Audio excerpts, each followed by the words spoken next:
أعوذ بالله من الشيطان الرجيم بسم الله الرحمن الرحيم الحمد لله رب العالمين والصلاة والسلام على سيد الأنبياء والمرسلين حبيب الله العالمين أبي القاسم محمد اللهم صل على محمد وآل محمد وعلى آله الطيبين الطاهرين سيما بقية الله في الأرضين قال الله تعالى في كتابه الكريم بسم الله الرحمن الرحيم ونريد أن نمن على الذين استضعفوا في الأرض ونجعلهم أئمة ونجعلهم الوارثين صلوا على محمد وآل محمد اللهم صل على محمد وآل محمد. Allah subhanahu wa ta'ala has blessed us with this gathering and that we are here to remember the great sacrifice of our Imam. Once more to test our Imam that inshallah we will do this and we will remain doing this up to the last drops of our blood. And we know our brothers and sisters are offering sacrifice in this way. Just to press this once again, Sallu ala Muhammad wa ala Muhammad. Allahumma salli ala Muhammad wa ali Muhammad. We know in the history of religion that this way of going towards religion and observing religion is not easy. There are always sacrifices, there are always struggles from those who fought against it. There is a question, why those people who went against religion, they fought against religion? Were they sincere with their own religion? For example, if you see in Makkah, the Holy Prophet came to Makkah and he said, La ilaha illallah, Qul la ilaha illallah, tuflihu. Say, La ilaha illallah and you will be blessed. So why people fought against him? We know that there were rulers and there were tyrants at that time. They were aware that if this religion of Allah could spread on the earth, then there will be no more place for them to be ruler and to do injustice with people. And this idolship was the base of injustice. They were ruling in the name of idols. And of course, idols could not say anything. The man behind idol was giving commands. So he was the true ruler. And he had hidden himself behind the idols. So if the Holy Prophet says, La ilaha illallah, then it means that he will lose his government, he will lose his power. And that's why they fought against Islam. Now there are two certain, very simple ways to fight against a religion. First, come in front of it and say, I'm your enemy and I will fight. And this is what the pagans of Makkah did in the initial times. They fought against it and they said, we are enemies, we will fight. And they waged war, different type of wars, small and heavily armed, but they could not defeat Islam. Then the second part came. They said, okay, we will accept Islam, but we will destroy it from within Islam. And this is the biggest danger and this biggest threat to any religion, be it Islam or Christianity or Judaism. In this type of enmity, the structure will remain intact. And you will lose the spirit, and you will lose the soul. It happened with Judaism, it happened with Christianity, and this was the purpose for them. They accepted Islam, and they tried it, and unfortunately they could deviate Islam from the true path, from the leadership of Amir al-Mu'mineen, Ali ibn Abi Talib alayhi salatu wasalam. Allahumma salli ala Muhammad wa ali Muhammad. Now, in this second type of enmity or planning, what they do, they keep the structure, the apparent condition or the whole structure intact. So you will be fooled that we have kept our religion alive. You will always satisfy yourself that we have our religion in our hand. But what they have done, they have taken out the spirit. And there is no more spirit in this religion. So it will not give you any impact. Just as we see in those medicines which have lost their formula, it is something else in the name of that medicine. So this medicine cannot cure you. Because this is artificial. Because this is not the original one. And this happens with the religion. You have religion, you have Hajj, you have Namaz, you have Salam, everything, but there is no impact. There is no result from religion. Allah subhanahu wa ta'ala in the Holy Quran says, لَا يَجْعَلَ اللَّهُ لِلْكَافِرِينَ عَلَى الْمُؤْمِنِينَ سَبِيلًا. Allah will never pave the way for pagans, for kafirin, to be dominant on mu'mineen. And what we are seeing now, a few people ruling over 1.4 billion Muslims. How can that happen? And how it happened? We are in the middle of a war against suppressed people of Palestine. They are waging war against Muslims, against Palestinians. What they are doing? They are killing people, innocent people. In the last 4 days, more than 80 people killed. So how can we Muslims, لَنْ يَجْعَلَ اللَّهُ لِلْكَافِرِينَ عَلَى الْمُؤْمِنِينَ سَبِيلًا أَنْتُمُ الْأَعْلَوْنَ إِن كُنْتُمْ مُؤْمِنِينَ. If you are mu'min, you will always be high in the banner. And so how we lost that? This was the case with every religion, and it happened, unfortunately, with part of the religion in Islam.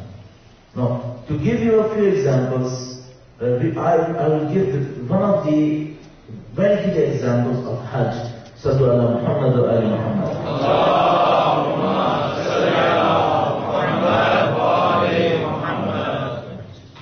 So there is a structure and there is a soul. There is a physical movement and there is a spiritual movement behind every act of worship in every religion. So you come to Hajj, there is a physical movement. You are circling yourself, surrounding Kaaba 7 times, keeping Kaaba in the middle. And you are moving from Makkah to Medina and to Mina to Arafah, and you are sacrificing animal and you're showing your head. So this is the structure, apparent condition. Now what is the spirit?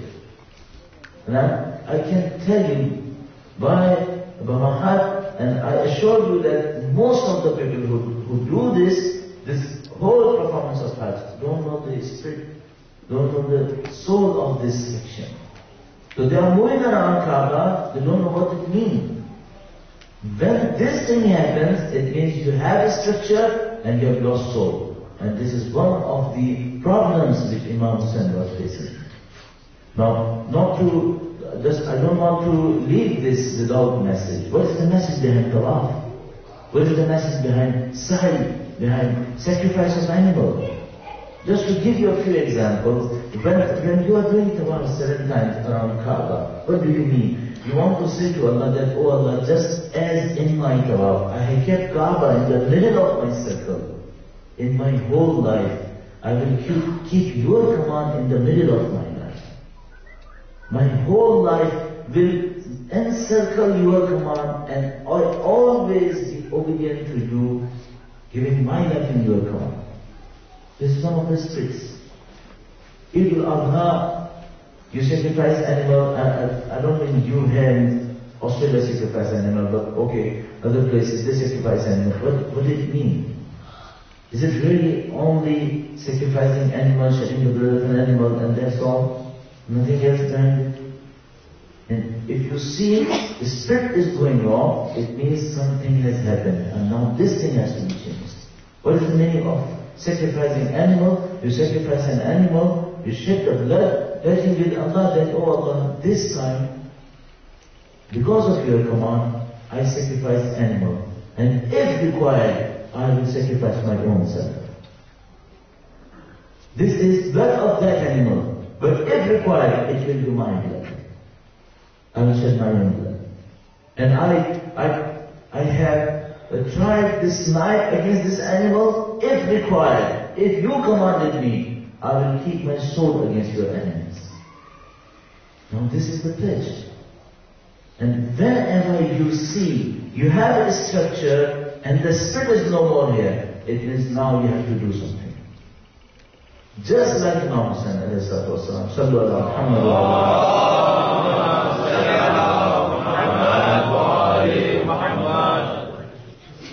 And you have heard in Majalis that the Hajj Hajj was performed on that year. Even on that year when Imam Hussain left Makkah without performing Hajj. They performed Hajj. They were doing their prayers, they were doing their fasting, and Imam sacrificed his life. What he did there? Everything was intact. Kaaba was there, Medina was there. They were praying, they were reading Holy Quran, they were doing Hajj. So why not sacrifice himself? Because he was very well aware that this is only structure, this is only shape, there is no spirit in it. And he wanted to lift this spirit. Now I tell you and I ask you, request you, review your religion. Have you kept the spirit alive? If not, then what did it mean? You are here doing Azadari, remembering Imam, his great sacrifice, all those companions, you are crying here, and you did the same what his enemies did. They lost the spirit, and we also lost our spirit. So this is what we have to change now. I told you, and I'm telling you again right from the beginning, we can't keep this up when our Imam is in Gaibah. We have to do something. If my father was in prison, I could not sleep well because my father was in prison. I have to do something to get rid of this situation. And you are here. Your Imam is not here. You have to see what's going on. What I have to change. And the thing which this day, and we have very few minutes left, tell you that we have to change this situation of the structure and shape without the spirits. Now, the final words, if you are doing Azadari, same thing can happen with Azadari. If you do Azadari and there is no spirit in it, how can this Azadari give you life? You should have the spirit in Azadari. What is the spirit of Azadari? The spirit of Azadari are the words of Imam Hussain which he said that time. Misli la yubayu mislahu. A person like me will never go against a person like Yazid. Don't go against Yazid of your time. Keep your hand high, keep your heads high, and tell them that we will never surrender. We will keep our heads high. A few people sacrificed their life yesterday in the way of Azadari, in the path of Azadari. They were innocent people. They were not killed because of, for example, they killed someone. They robbed someone. Just because they were doing Azadari, they were killed. And Alhamdulillah, it happened before like this, but the organizer said, we will keep Majlis intact. We will do our Azadari. We will give them a message that our blood is inferior for this great cause. And this is also, we are followers of Imam Ali, who taught us to be in the battlefield.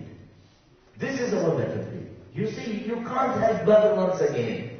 You can't have a battle of Uhud once again. And you might not have Karbala once again. But this time is your Karbala. This is your Uhud. This is your battle.